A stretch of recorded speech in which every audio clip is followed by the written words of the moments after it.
Jadi kalau artinya partai kita partai yang bawa marah aja, nah, dia kurang Pancasilais lah kalau martir menurut. Kan ada juga, ada marah, ada senyum, boleh gitu. Yang sinis dan mencurigai siapa, Pak? Hah? Sinis dan mencurigai Nasdem itu maksudnya gimana ya, Pak? Yang mencurigai Nasdem, kita nggak tahu, tapi pasti ada. Itu bagaikan angin yang terasa di tangan, saya nggak bisa tangkap dia. Anies yang sudah curi start kampanye capres jauh-jauh hari saat ini sedang kelabakan. Pasalnya, koalisi yang bakal mengusung dirinya terancam ambyar.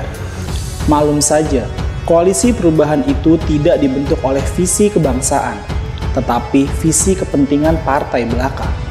Oleh sebab itu, pihak-pihak yang kemungkinan tidak mendapat jatah cawapres mengancam bakal hengkang.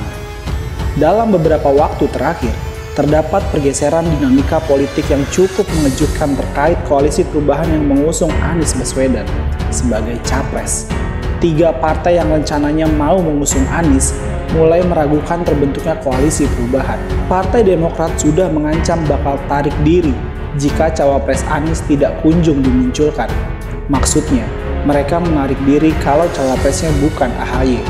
Kalimat itu memang tidak dinyatakan secara terbuka, tapi kita semua paham maksudnya. Karena salah satu alasan Demokrat bergabung dalam koalisi perubahan adalah untuk mengerek nama AHY setinggi-tingginya. Pernyataan soal kajian ulang dukungan dari Partai Demokrat terhadap Anies Baswedan menjadi titik nadir koalisi perubahan. Partai Demokrat memiliki potensi untuk memberikan pengaruh yang signifikan terhadap elektabilitas Anies. Bagaimanapun suara Demokrat masih lumayan. Demokrat tentu harus berhitung cermat. Kalau mereka tidak mendapatkan kursi cawapres, mending dapat kardus dari Prabowo. Saat ini Demokrat perlu mempertimbangkan konsekuensi diri mendukung Anies. Mereka kalau Demokrat tidak mendapatkan keuntungan, untuk apa susah payah mendukung Anies? Jika Demokrat benar-benar menarik diri, maka itu akan berdampak negatif pada Anies. Elektabilitasnya bakal jeblok. Dia berpotensi kehilangan kepercayaan dari pemilih yang telah menyokong Anies sebagai calon presiden. Karena para pemilih pasti menarik dukungan jika partai pengusung Anies bubar jalan. Pernyataan pedas Demokrat itu mendapat sentilan dari Partai Nasdem. Nasdem meminta agar Partai Demokrat tidak campur tangan dalam urusan cawapres. Demokrat harus menjaga komitmen yang telah disepakati dalam kerjasama koalisi. Gampang dibaca, sentilan ini menunjukkan adanya perbedaan pendapat dan potensi ketidakharmonisan dalam koalisi perubahan. Padahal, mestinya partai-partai koalisi memprioritaskan kepentingan bersama. Mereka harus menjaga koordinasi serta komunikasi yang baik guna menghindari ketegangan yang berpotensi memecah belah koalisi. Pernyataan Nasdem memang terdengar arogan. Mestinya, mereka jangan berlagak seolah tak butuh suara Demokrat. Karena kalau Demokrat mundur, otomatis koalisi perubahan bubar. Sementara PKS hari ini juga sudah mulai usil.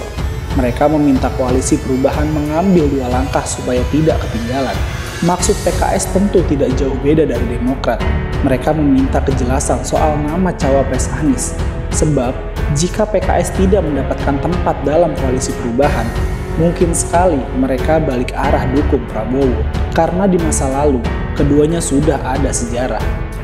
Kondisi inilah yang membuat Anies dak-duk-duk tidak karuan. Hari ini, elektabilitasnya sudah meluncur jatuh. Calon pemilih agaknya tidak lagi menaruh harapan padanya. Koalisinya saja terancam bubar. Maka, lebih baik mereka memilih calon-calon yang pasti maju. Anies pantas cemas dengan adanya ketidakpastian dalam koalisi yang dapat mengganggu jalannya kampanye dan merusak citra politiknya. Dan yang paling penting lagi, kekacauan itu akan berpengaruh pada tiket maju capres nantinya. Begitulah jika sebuah koalisi tidak dibangun dari dasar hati untuk kepentingan bangsa. Koalisi perubahan terbentuk karena kepentingan untuk memajukan cawapres. Karena dulu Anies dianggap sebagai pengganti Prabowo, tapi agaknya kesan itu mulai luntur. Prabowo justru mendapatkan momentum untuk terus naik mendekati Ganjar, sementara Anies telah sampai pada momen stagnasi, perlahan-lahan suaranya rontok. Begitulah kalau orang hobinya buru-buru, partai lain masih anteng. Dia kebelet mencapreskan Anies sebelum waktunya. Endingnya bikin nyesek. Sekarang mungkin Anies sedang duduk murung di pojokan, meratapi cita-citanya yang sebentar lagi keram menabrak batu karang.